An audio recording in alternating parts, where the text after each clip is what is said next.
العزیز د الله تعالی یو داسې صفاتي نوم چې د دې دومره ګټې دي چې د دې څخه انسان خبر سي بیا به هر ورځ دا ذکر دغه وظیفه انسان کوي.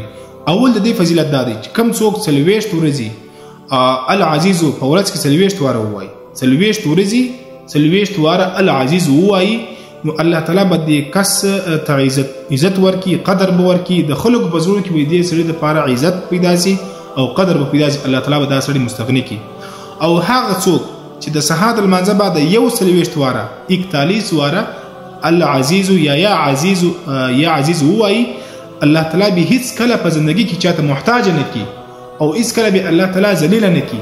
نو دا ذکر ډیر سره وکي، دا ویډیو د ثواب په خاطر باندې مخ در سره شیر کی چې نور مسلمانانو ته هم دا فائدہ ورسیږي. الله تعالی دې تاسو په مال، په اولاد کې، په عزت کې برکت پیدا کړي، تاسو په ژوند کې دې الله تعالی برکت پیدا کړي. الله تعالی دې تاسو نه خوروي.